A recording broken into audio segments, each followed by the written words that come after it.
सोयशाच्या पार्श्वभूमीवर राज्य सरकारकडून विशेष तपास SIT पथकाची नेमणूक. लातूरमधील अनुष्का पाटोळे मृत्यू प्रकरण. नमस्कार, मी मारुती गुंडिले नळगीरकर. पाहूया आजची ठळक बातमी. लातूर येथील जवाहर नवोदय विद्यालयात इयत्ता 6वीत शिक्षण घेणाऱ्या अनुष्का किरणकुमार पाटोळे वय वर्ष 12 हिचा मागील काही दिवसापूर्वी झालेला मृत्यू हा खुनाचा नसल्याचे प्राथमिक तपासात समोर आले असले तरीही पालकांनी व्यक्त केलेल्या संशयाच्या पार्श्वभूमीवर राज्य शासनाने विशेष तपास पथकाची अर्थात SITची नेमणूक केली आहे. नांदेड येथील अतिरिक्त पोलीस अधीक्षक माननीय अर्चना पाटील यांच्या अध्यक्षतेखाली 6 सदस्यीय SITने या प्रकरणाच्या तपासाला सुरुवात केल्याची माहिती त्यांनी लातूर येथे झालेल्या पत्रकार परिषदेत दिली. अनुष्का पाटोळे हिचा संशयास्पद मृत्यूच्या घटनेनंतर पालकांनी मृत्यू नैसर्गिक नसून त्यामागे घातपात झाल्याचा संशय व्यक्त केला. त्यानुसार पोलिसांनी तातडीने आकस्मिक मृत्यूची नोंद घेत अनुसूचित जाती जमाती अत्याचार प्रतिबंधक कायद्याने गुन्हा दाखल केला.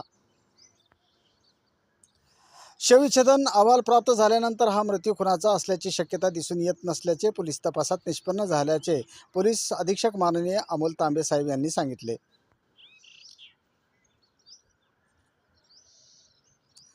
या प्रकरणात रँगिंगचा प्रकार घडला का असा प्रश्न पत्रकारांनी उपस्थित केला असता पोलीस अधीक्षक साहेबांनी तशी कोणतीही बाब समोर आलेली नसल्याचे स्पष्ट केले.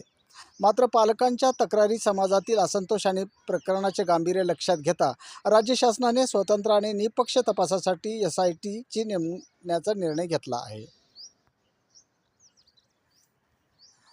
SIT प्रमुख अर्चना पाटील लातूरमध्ये दाखल झाल्या. पोलीस अधीक्षक माननीय अमोल तांबे साहेब यांच्या उपस्थितीत झालेल्या पत्रकार परिषदेत त्यांनी आतापर्यंत झालेला तपास, उपलब्ध पुरावे, घटनास्थळाची परिस्थिती तसेच पालकांनी उपस्थित केलेले सर्व आक्षेप तपासून सखोल चौकशी केली जाईल असे सांगितले आहे. कोणतीही बाब दुर्लक्षित न करता निपक्ष तपास केला जाईल अशी ग्वाही त्यांनी दिली. या प्रकरणी लातूरच्या MIDC पोलीस ठाण्यात गुन्हा दाखल असून विद्यालयातील कर्मचारी पल्लवी सचिन कणशे आणि लता दगडू गायकवाड यांना 6 जानेवारी रोजी अटक करण्यात आली आहे.